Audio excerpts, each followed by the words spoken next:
Welcome. In this use case demo, we will learn how to build a web survey using a template. As is the case with other Titan products, your web survey license includes a bank of professional templates. Produced by Titan UX experts, templates provide a professional yet flexible design that you can adjust to meet your needs while saving you precious time. You can easily reword the template's text and reorder the slides. Customize elements and match your company's branding. Let's start. Ryan is an IT expert at JFS Limited. He's been asked by the JFS HR department to help with the distribution of a work-from-home attitude survey. After examining several tools, Ryan chose Titan Web Survey because of its seamless integration with Salesforce and its bank of templates. The HR department was thrilled to learn Survey includes a work-from-home template and after reviewing it, requested minor changes. Before starting, Ryan prepared in advance a proofread digital copy of the questionnaire with the corrections requested by the HR department, a folder with logos and images. Then he made sure that the integration with Salesforce is active by installing the Titan Survey package in Salesforce. Ryan begins by opening a new web survey project.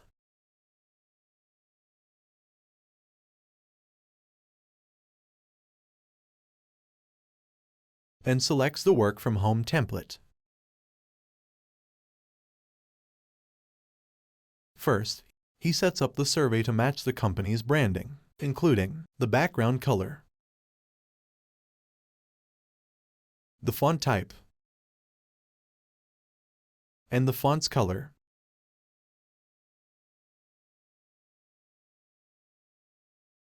He then adds the company logo.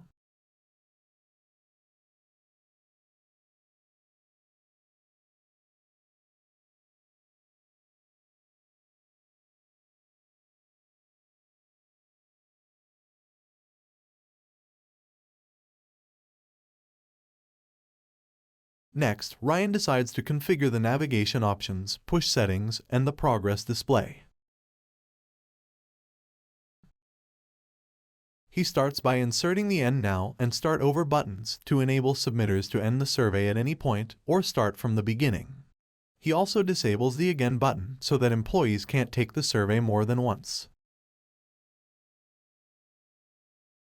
Then, he configures the survey to push the answers to Salesforce after each slide. This means that even if the survey taker abandons the survey, each completed answer will be pushed separately per slide to Salesforce. The Run in Background checkbox is enabled by default. This will ensure that the respondent does not see the waiting preloader. Finally, Ryan decides to change the progress display to numeric values. The progress bar will now display where you are in the survey in terms of what slide you are on. Before he continues to build the survey, he renames the slides to make it easier for him to manage them while building the survey.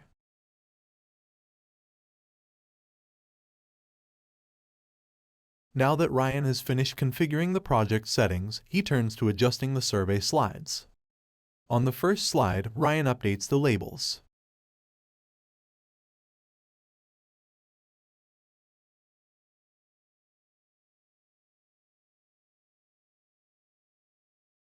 Then, he adds an additional mandatory question to the slide.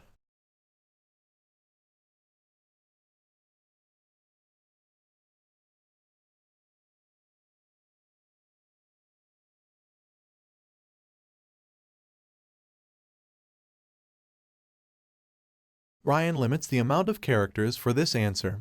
This ensures the text input isn't too long. And he updates the placeholder text. To prevent employees from copy-pasting text from external locations, Ryan enables the Disallow Paste function. He also enables Clear Icon to allow the submitters to clear their input easily. The next question is extremely important for the HR department, so Ryan makes it mandatory. However, he decides to hide the asterisk that automatically pops up. Then, he adds user tips so that employees would know that they can select more than one answer. Lastly, he activates the shuffling of answers so that each respondent sees the options in a different order. The HR department requested that the next question stands out from the others. Ryan carries this out using the Customize Styles menu. He selects a bolder font, increases the padding between options,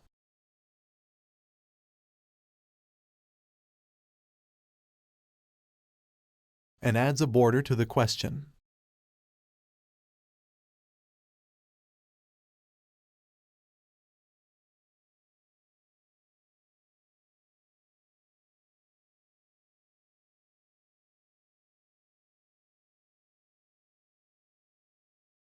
In the next question, Ryan decides to change the question type.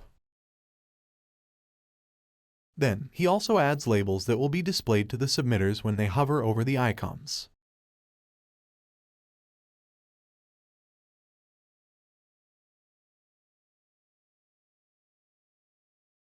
He changes the color of each icon.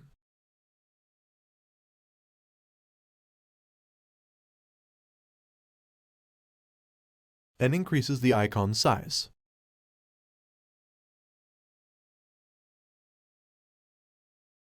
On the Finish slide, Ryan selects the second layout option.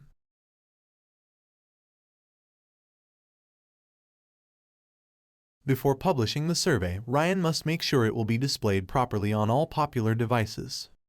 He does this by previewing the survey on multiple device sizes. Now that the survey is completed, Ryan wishes to publish it using the report method.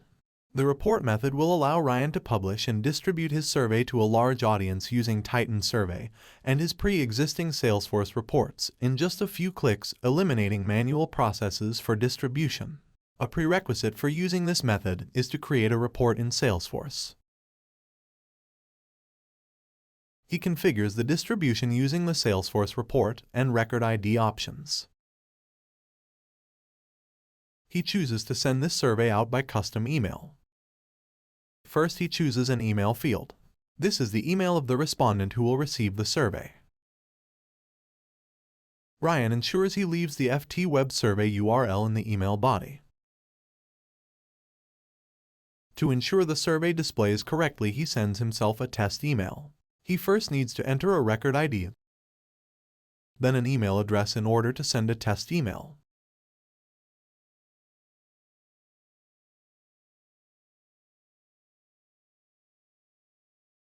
Now that Ryan has ensured that the survey is working properly and ready to distribute, he schedules the survey to be sent out on a specific date. Finally, he can select the Click to Send button and view the responses in Salesforce. You completed the lesson. In this use case demo, we learned how to build a survey using the Work from Home template.